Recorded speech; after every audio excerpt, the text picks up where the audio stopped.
This channel does not promote any violent, harmful, or illegal activities. All content provided by this channel is meant for an educational purpose only. সবাই সবকিছু বলে ফেললেন, মমতা বন্দ্যোপাধ্যায়ও বললেন, আর সেখানে দেখুন শান্তনু সেনকে বলতে শুনলাম এগুলো নিয়ে রাজনীতি করবেন না।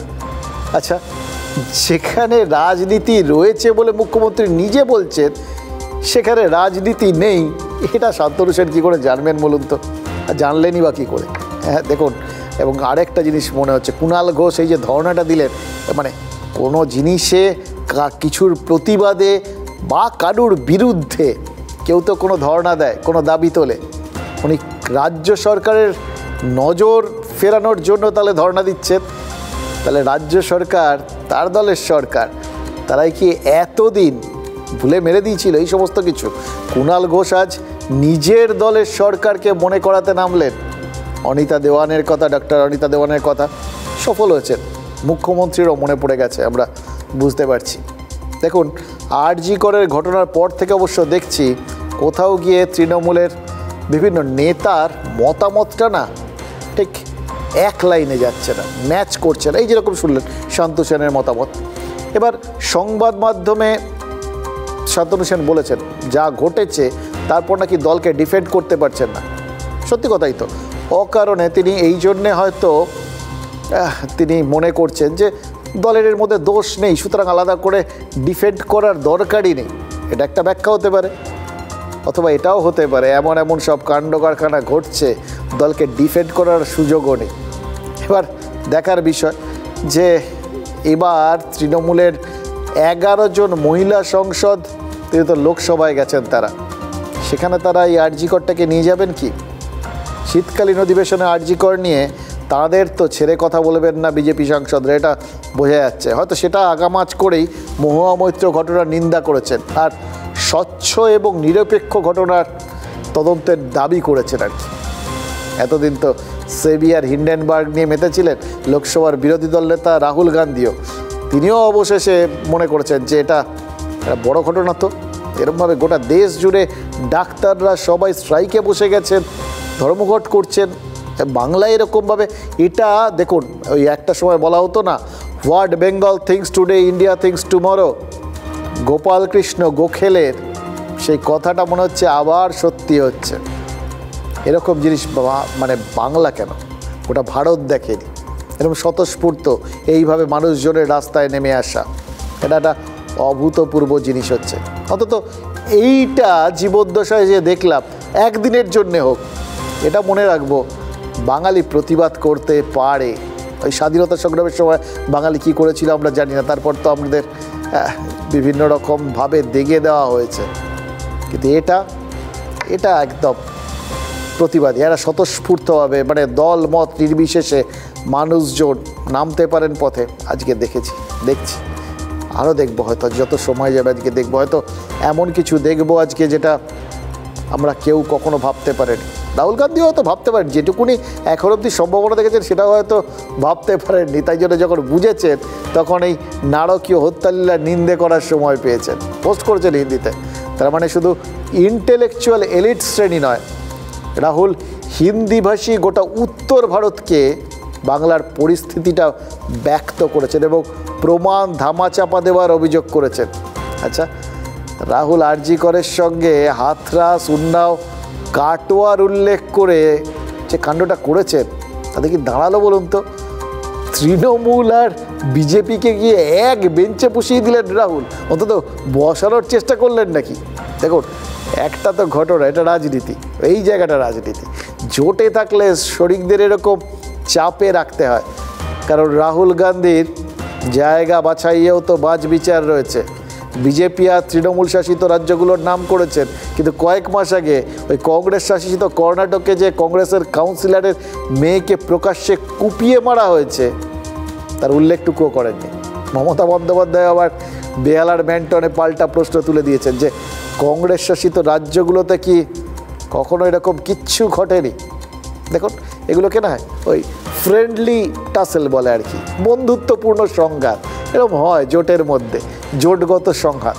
কিন্তু এই যেভাবে দেখছেন আস্তে আস্তে হালকা হালকা করে গোটা বিষয়গুলোর মধ্যে রাজনীতির খেলাটা চলছে, এবার যেভাবে দেখছেন যে কোথাও গিয়ে কেউ নিন্দা করছেন একই দলের লোক, আবার কোথাও গিয়ে সেটার সঙ্গেই আবার বিরোধিতাটাকে মিশিয়ে দেওয়া হচ্ছে, তাহলে তো দ্বন্দ্ব লেগে যাচ্ছে মশাই। মাথার মধ্যে সব কিছু তালগোল পাকিয়ে যেতে হবে। কে কে কী বলেছেন আপনাদের একটু মনে করাই। সে কবে, যেদিন ঘটনাটা ঘটলো সেদিনের কথা মনে পড়ুন। মমতা বন্দ্যোপাধ্যায় প্রথম তীব্র নিন্দা করলেন, বাবা মার সাথে সঙ্গে সঙ্গে কথা বললেন। সাম্প্রতিককালে যে কোনো ঘটনায় তারা সাজানো ঘটনা বলেছেন, অস্বীকার করার চেষ্টা করেছেন, কিচ্ছু করলেন না। সরাসরি ব্যাপারটাকে মেনে নিয়ে বাবা মার সাথে কথা বলে আশ্বস্ত করলেন সুবিচার পাবে এবং কড়া শাস্তি, মানে একদম ফাঁসির দাবি করে দিলেন। এবং তার থেকেও এক ধাপে গিয়ে প্রথম দিনই বলে দিলেন প্রয়োজনে বাবা মা যদি চান সিবিআই তদন্ত দেবেন। মানে নিজেকে ছাপিয়ে যাবেন, নিজেদের যা যা তখন পর্যন্ত করেছেন বলেছেন সমস্ত কিছু পেরিয়ে যাওয়ার জন্য তিনি তৈরি আছেন। সেটাই তো মমতা বন্দ্যোপাধ্যায় বললেন। এই বার্তাই তো তার মতো জননেত্রীর কাছ থেকে মানুষজন পেতে চায়। তারপর অভিষেক বন্দ্যোপাধ্যায়, তিনিও তো মানুষের মন পড়ে ফেললেন, মনের কথা, মুখের কথা তার মুখে উঠে এলো। বললেন তো তিনি, এরা যা করেছে এটা নরাধামের মতো, এদের ওই কোথাও গিয়ে এনকাউন্টারকে সেটাকে আইনসম্মত করে দেওয়া উচিত, এটাই একমাত্র শাস্তি হতে পারে। তিনি যখন এগুলো বলেছেন না, কোথাও গিয়ে মানুষজনের মনের দাবি, মনের ভাবনা, ক্ষোভ, রাগ যা যা থাকে সব কিছুর সঙ্গে কোথাও গিয়ে তাদের বক্তব্যটা একদম মিলে গেছে। এবার সেইটার সঙ্গে তারপর আস্তে আস্তে বিষয়গুলো কিভাবে বদলালো খেয়াল করুন। মমতা বন্দ্যোপাধ্যায় জানতেন যে যাবতীয় রাগ ওখানকার ছাত্রছাত্রীদের, আরজি করের ছাত্রছাত্রীদের, সেটা ওই অধ্যক্ষের বিরুদ্ধে, প্রিন্সিপালের বিরুদ্ধে, সন্দীপ ঘোষ। কোন সন্দীপ ঘোষ? যার বিরুদ্ধে অতীতে একাধিক বিভিন্ন ধরনের দুর্নীতির অভিযোগ উঠেছে, কমিশন হয়েছে, কমিশনে সেগুলো লিপিবদ্ধ হয়েছে, প্রমাণিত হয়েছে, তাকে বদলি করা হয়েছে। তারপর সে নিজের অদ্ভুত দক্ষতায় অথবা কারোর দুর্বলতার সুযোগ নিয়ে আবার ফিরে এসছে বহাল তবিয়তে ওই প্রিন্সিপালের চেয়ারে।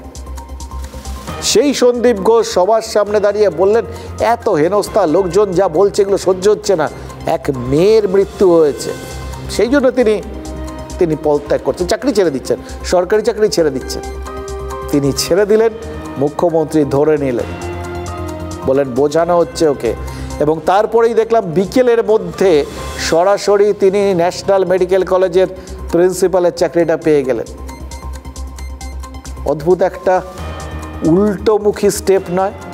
আগের বক্তব্য ফাঁসি চাওয়া, আর অধ্যক্ষের ক্ষেত্রে অন্যরকম, মানে একদম জনমানসে যে ধারণা, যে বক্তব্য তার উল্টো পথে হেঁটে একদম উল্টো একটা সিদ্ধান্ত না কেন? এবার আরও দুজন, সুখেন্দু শেখর রায় সাংসদ, তার কথা বলবো। এখন যেটুকুনি বলি সেটা হচ্ছে তিনি কিন্তু এই গোটা বিষয়টার মধ্যে শুধু সামিল হননি, নিজের মতো করে প্রতিবাদ করেছেন, নিজের মতো করে ধর্ণা দিয়েছেন এবং নিজের মতো করে আঙুল তুলেছেন ওই সন্দীপ ঘোষের দিকে। অর্থাৎ আরও আছেন, আরও বেশ কয়েকজন, মনোরঞ্জন ব্যাপারী আছেন, এবং তারপর ওই কোথাও গিয়ে ফিরহাদ হাকিম তো রয়েছেন। প্রথম দিনই বলেছিলেন যে তিনি ভীষণ রকম দুশ্চিন্তায় পড়ে গেছেন, তারও মেয়ে রয়েছে। একরকম মন বুঝে মানুষের মনের সঙ্গে সঙ্গতিপূর্ণ বক্তব্য ছিল, স্টেপস ছিল, আর তারপরেই ঠিক উল্টোমুখী বেশ কিছু পদক্ষেপ। কুণাল ঘোষদের বক্তব্য, উদয়ন গুহদের বক্তব্য, একই দলের ভেতর থেকে। তাহলে কি আসলে কোথাও গিয়ে গুলিয়ে দেওয়ার চেষ্টা, ধাঁধায় ফেলে দেওয়ার চেষ্টা? সাধারণ মানুষের আন্দোলন তো, সাধারণ মানুষের বেরোনো তো, তাদের কিন্তু গুলিয়ে দেওয়া খুব সহজ, কারণ তারা তো রাজনীতির প্যাঁচ ঘোষ বোঝেন না, তাই না? সেটাই কি কোথাও গিয়ে কেউ চাইছিলেন? দেখুন, আজকের দিনে এই জিনিসগুলো যদি মনের মধ্যে ওঠে, সেগুলো কি কোথাও সেটাকে এড়িয়ে যাওয়া যায়? কেউ কি ভেবে নিচ্ছেন যে এমনভাবে পুরো বিষয়টাকে তৈরি করতে হবে, যেটা সেটা এমন কোথাও গিয়ে যেন সেটা ওই বাংলাদেশের মতো কিছু একটা না ঘটে যায়। বাংলাদেশ কি কোথাও গিয়ে কারোর মনে কাজ করছে? দেখুন, এই বক্তব্যগুলোকে উড়িয়ে দেওয়া যাবে না। আজকে আপনারা রাস্তায় নেমেছেন, সিপিএম বিজেপি আপনারা রাজনীতি করছেন, ভাবছেন বাংলাদেশে একটা ঘটনা ঘটে গেছে, আমরা সেটাকে টেনে এনে যদি ক্ষমতা দখল করতে পারি। আমি বলি, আমি ক্ষমতার মায়া করি না। হ্যাঁ, আমরা 10 লক্ষ টাকা তো দিতেই পারি পরিবারকে, কিন্তু ওর মা যেটা আমায় বলেছে, I must be very clear, যে আগে মেয়ের বিচার হোক, তারপরে আপনাকে বলবো। ওনারা এটা বলেছেন আমায়, আমাকে যত পারেন অসম্মান করুন, আমার কিচ্ছু যায় আসে না, কিন্তু বাংলা আমাকে অসম্মান করলে বাংলার যে বদনাম করছেন এটা কিন্তু ছেড়ে কথা বলবো না। বাম রামের চক্রান্ত বাংলায় অশান্তি করার জন্য, তাদের বিরুদ্ধে আমাদের মিটিং আন্দোলন হবে।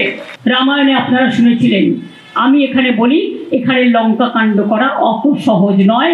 মানুষ বুঝবে, আস্তে আস্তে আপনারা বুঝবেন আসল রহস্যটা কোথায়। আর একটা মহিলার বিচারের দাবিতে যদি কোনো রকম কোনো ঘটনা ঘটে, ভাইদের দায়িত্ব নিতে হবে বোনদের রক্ষা করার। যারা যে প্রান্তে কাজ করেন তাদের কি একটা দায়িত্ব থাকবে না, যে আমাদের বোনদের দায়িত্ব আমাদের ভাইরা নেবে?